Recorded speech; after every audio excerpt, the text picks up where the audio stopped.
Never. Because I ain't going to prison. It's all a sham. Is it?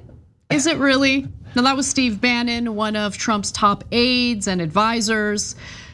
He might be going to prison, and that's based on what the DOJ is requesting in regard to his contempt of Congress conviction. Now, federal prosecutors have requested the judge overseeing Steve Bannon's criminal contempt of Congress case order that he begin his 4-month prison sentence now. Now, ex-Trump advisor Steve Bannon was sentenced to 4 months in prison after he refused to comply or respond to a subpoena from the House Select Committee investigating the January 6th riots. Now, in a 3-page filing, prosecutors said that no substantial legal questions remain over Bannon's 2-count conviction for refusing to provide documents or testimony to a House committee probing the January 6th, 2021 attack after a panel of the US Circuit Court of Appeals for the DC Circuit on Friday rejected Bannon's appeal on all grounds. So he appealed the convictions. The appeals court looked at his appeal and they're like, oh, it's nice. We're gonna rip it up. I'm not gonna rip it up right now because it was disrespectful to him. It was like Nancy Pelosi inspired, I think.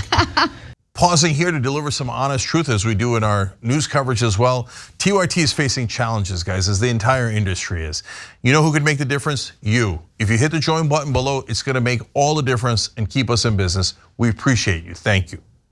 So there's more. Back in 2022, US District Judge Carl Nichols agreed to postpone Bannon's sentence as he appealed the ruling, and that is what has happened already. He said that Bannon should be able to argue that he did not willfully refuse to cooperate based on legal advice to ignore the subpoena. That's the only way that he would win on appeal. But as stated before, the 3-judge panel unanimously rejected Bannon's appeal, saying that it had no basis.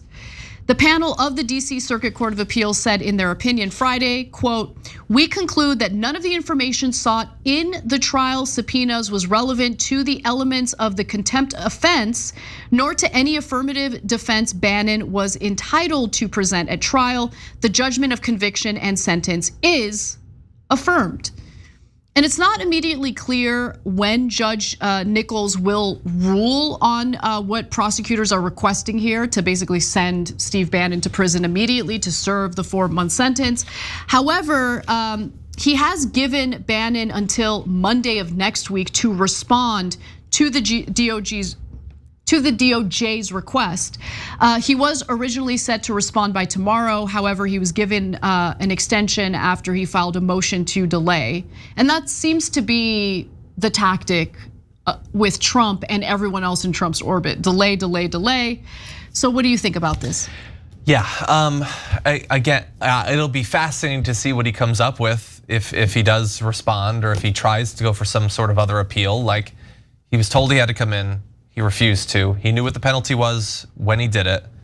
He was the big, strong, tough man beforehand. I'm not gonna abide by it. I don't care if they throw me in prison. Please don't throw me in prison, please don't. Did he say that? Did he say, I don't care if they throw me in prison? I think I remember that. It's Steve Bannon, so I don't really care if I'm right or not, but I believe so. Look, it's posturing, all of them. He wasn't the only one. Peter Navarro did the exact same thing.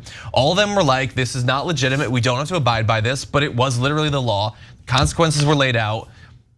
The advice of counsel thing wasn't accurate because his lawyers did not advise him that he wouldn't suffer any consequences for not. Like, that's just a stupid argument. And by the way, he has already been granted so much leniency. He was initially convicted back in 2022. They spent like a year and a half looking into this. Dear God, the guy's got like 7 months to live and they are dragging this thing out. There might never be justice if he just keels over beforehand.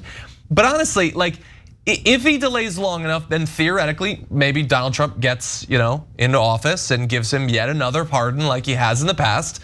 On the other hand, does he want to delay if the delay would not push this till past the election? Because if he goes right now, he goes for 4 months, but then he gets out in time for coup number 2. But if he delays it for just a couple of months, he might be in prison for Trump to lose the election, and then he won't be there to storm the Capitol again. So I would be careful, Bannon. You might just want to go in now, actually. That's a really good point. That is a very good point. Because if he went in now, he'd come out in September. Yeah. He'd have 2 months to tell people about how they're going to steal the election through mules and things.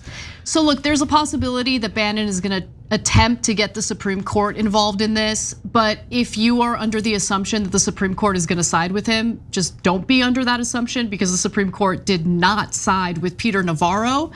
And Peter Navarro ended up having to go to prison because of that. So we'll see how it plays out. But you do the crime, you do the time. You know, that's what the experts say. So we'll see how this plays out. And if it rhymes, it's legit. It is legit, yes. Thanks for watching. If you become a member, you get to watch all this ad-free, except for, of course, this ad. Still, hit the join button below.